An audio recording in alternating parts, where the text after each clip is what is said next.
નમસ્કાર મિત્રો, ચાલો એક વાત વિચારીએ. તમારા ઘરની પાછળ એક જમીનનો ટુકડો છે જેને આપણે વાડો કહીએ છીએ. વર્ષોથી પેઢીઓથી તમે એનો ઉપયોગ કરતા આવ્યા છો. ત્યાં પશુઓ બાંધો છો, ઘાસચારો રાખો છો, ખેતીના સાધનો પડ્યા રહ્યા છે. એ તમારા ઘરનો જ એક ભાગ છે, બરાબર ને? પણ અચાનક એક દિવસ કોઈ આવીને કહે કે ભાઈ આ જમીન તો તમારી છે જ નહીં, આ તો સરકારી જમીન છે. ત્યારે શું થાય? કેવો ઝટકો લાગે? બસ આ જ એક મોટો સવાલ છે જે ઘણા લોકોને મૂંઝવતો હોય છે કે શું વર્ષોથી જે વાડો આપણે વાપરીએ છીએ એ ખરેખર આપણા નામે થઈ શકે? અને જો જવાબ હા હોય તો એની સાચી કાયદેસરની રીત કઈ છે?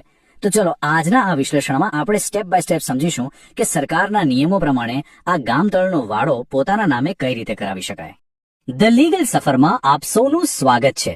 અહીં આપણે જમીન અને મિલકતને લગતી આવી જ ગૂંચવણભરી બાબતોને એકદમ સાચી અને સરળ ભાષામાં સમજવાનો પ્રયત્ન કરીએ છીએ.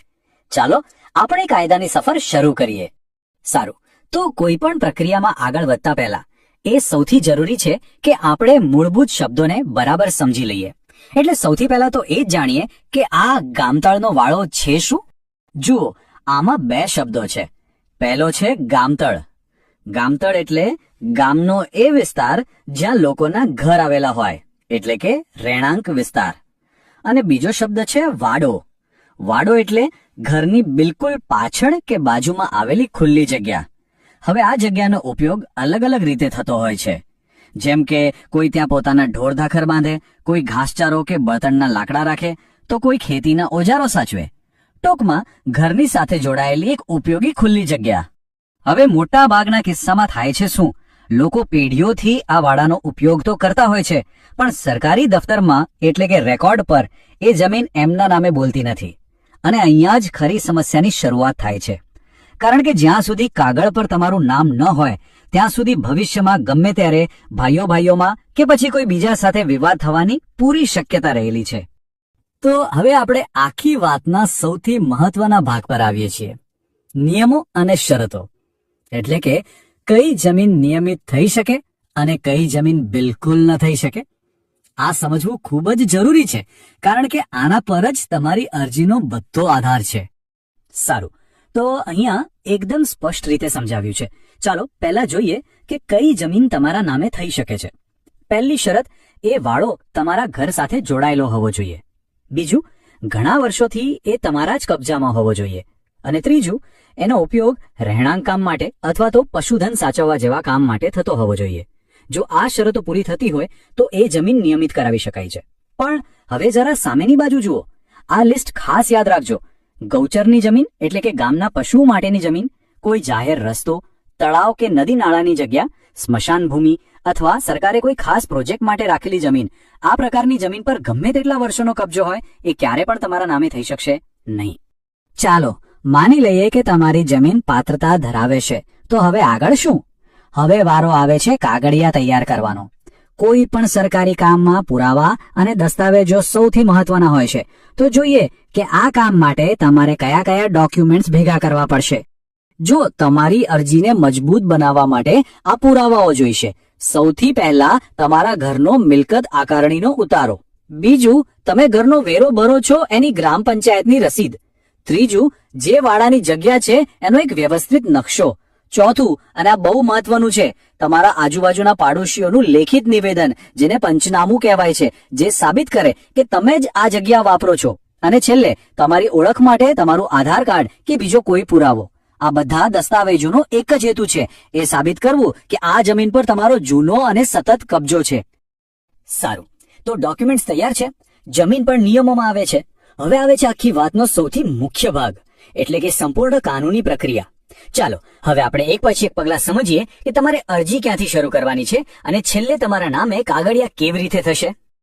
આ પ્રક્રિયા એકદમ સીધી અને વ્યવસ્થિત છે. ધ્યાનથી સમજજો. પગલું નંબર 1, તમારે તમારા બધા દસ્તાવેજો સાથે ગ્રામ પંચાયતમાં એટલે કે સરપંચ અથવા તલાટી કમ મંત્રીને એક લેખિત અરજી કરવાની છે. પગલું 2, તમારી અરજી મળ્યા પછી પંચાયતમાંથી સ્થળ પર તપાસ કરવા માટે આવશે. એ લોકો જોશે કે તમે જે જગ્યા બતાવી છે એ બરાબર છે કે નહીં. પગલું 3, જો તપાસમાં બધું બરાબર લાગે તો ગ્રામ પંચાયત પોતાની મીટિંગમાં એક ઠરાવ પસાર કરશે કે આ જગ્યા તમને ફાળવવામાં અમને વાંધો નથી. પગલું 4, પંચાયતના ઠરાવ પછી તમારી આખી ફાઇલ ઉપલી કચેરીમાં એટલે કે તાલુકા વિકાસ અધિકારી અથવા મામલતદાર ઓફિસમાં મંજૂરી માટે જશે. પગલું 5, ત્યાંથી ફાઇનલ મંજૂરી મળ્યા પછી તમારે સરકારના નિયમ મુજબ જંત્રીની કિંમતના આધારે એક નક્કી કરેલી રકમ ભરવાની રહેશે, જેને પ્રીમિયમ કહેવાય છે. અને છેલ્લું પગલું નંબર 6, તમે જેવો પ્રીમિયમ ભરી દેશો એટલે તમને સત્તાવાર ઓર્ડર મળી જશે અને ગ્રામ પંચાયતના રેકોર્ડમાં એ વાડાની નોંધણી તમારા નામે કરી દેવામાં આવશે. પ્રક્રિયા તો આપણે સમજી લીધી, જે બહુ સીધી લાગે છે, પણ ઘણીવાર નાની નાની ભૂલોને કારણે લોકોની અરજીઓ રિજેક્ટ થઈ જતી હોય છે. તો ચાલો હવે એ પણ જોઈ લઈએ કે કઈ સામાન્ય ભૂલો કરવાથી બચવું જોઈએ જેથી આપણો સમય અને મહેનત બરબાદ ન થાય. આ અમુક એવી ભૂલો છે જે લોકો વારંવાર કરે છે. પહેલી, કોઈ પણ પુરાવા કે દસ્તાવેજ વગર સીધી અરજી કરી દેવી. જો પુરાવા નહીં હોય તો તમારી વાત કોણ માનશે? બીજી ભૂલ, એવી જમીન માટે અરજી કરવી જે નિયમિત થઈ જ ન શકે, જેમ કે ગૌચર. આ તો સીધી જ રિજેક્ટ થવાની છે. ત્રીજી ભૂલ, અરજી સાથે જગ્યાનો કોઈ વ્યવસ્થિત નકશો જ ના આપવો. અધિકારીઓને કેવી રીતે ખબર પડશે કે કઈ જગ્યાની વાત થઈ રહી છે? અને ચોથી, ગ્રામ પંચાયતનો ઠરાવ કરાવ્યા વગર જ સીધા ઉપલી ઓફિસમાં પહોંચી જવું. યાદ રાખો, પંચાયતનો ઠરાવ આ પ્રક્રિયાનો પાયો છે. આ ભૂલો ટાળશો તો સફળ થવાના ચાન્સ વધી જશે. ચાલો આને એક સાદા ઉદાહરણથી સમજીએ. માની લો કે રમેશભાઈ છે. એમના પરિવાર પાસે છેલ્લા 40 વર્ષથી ઘર પાછળ એક વાડો હતો, પણ કાગળ પર એમના નામે નહોતો. એમણે શું કર્યું? એમણે આજ સાચી પ્રક્રિયા અપનાવી.